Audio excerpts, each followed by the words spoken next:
Hello sa lahat, welcome sa aking channel.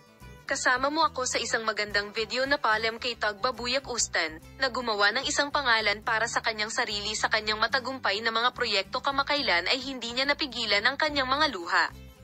Si Tagbabuyak Ustan, ang sikat na aktres, ay walang pakialam sa mga batikos na itinuro sa kanya at sa mga lynching campaign na nalantad sa kanya sa social media. Ikinuwento niya ang mga mahihirap na oras na pinagdaanan niya. Naiiyak na ipinahayag ni Tagbabuyak Ustan ang mga paghihirap na naranasan niya sa panayam. Sikat na artista, bawat hakbang ko ay binabatikos.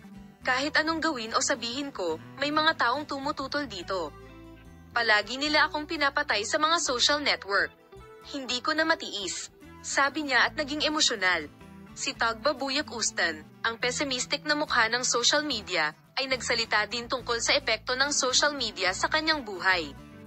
Pinapayagan tayo ng social media na pagsamasamahin ang mga tao at magbahagi ng magagandang bagay, ngunit maaari rin itong mapanira. Nakatanggap ako ng daan-daang negatibong komento araw-araw. Ang sitwasyong ito ay nakakapagod sa akin, sabi niya. Minsan ay pinapatay ng sikat na aktor ang telepono at nananatiling tahimik saglit, idinagdag na mas gusto niyang lumayo sa mga amo. Tinukoy din ni Tagbabuyak Ustan ang mga tanong tungkol sa kanyang pribadong buhay sa panayam. Sinusuri ng lahat ang ating pribadong buhay. Kung sino ang nakilala ko, kung saan ako nagpunta, ang aking ginawa ay patuloy na sinusubaybayan.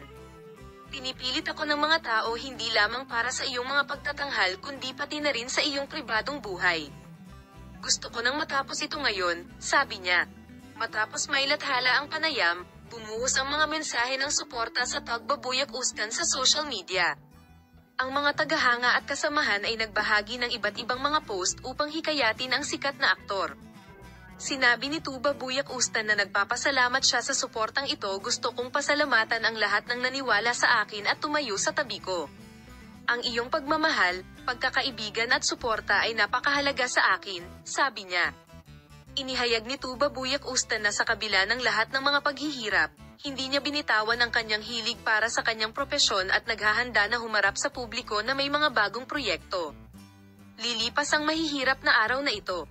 Nagpadala siya ng mga mensahe ng pag-asa sa kanyang mga tagahanga, na nagsasabing, mahal na mahal ko ang aking trabaho at patuloy kong gagawin ito sa abot ng aking makakaya. Pagkatapos ng panayam, si Tagbabuyak Ustan, na gumawa ng malaking epekto sa mundo ng magazine, ay muling pinahahalagahan para sa kanyang katapatan at katapatan. Ang mga emosyonal na sandali at taos-pusong mga pahayag ng sikat na aktor ay pumukaw ng empatiya sa maraming tao.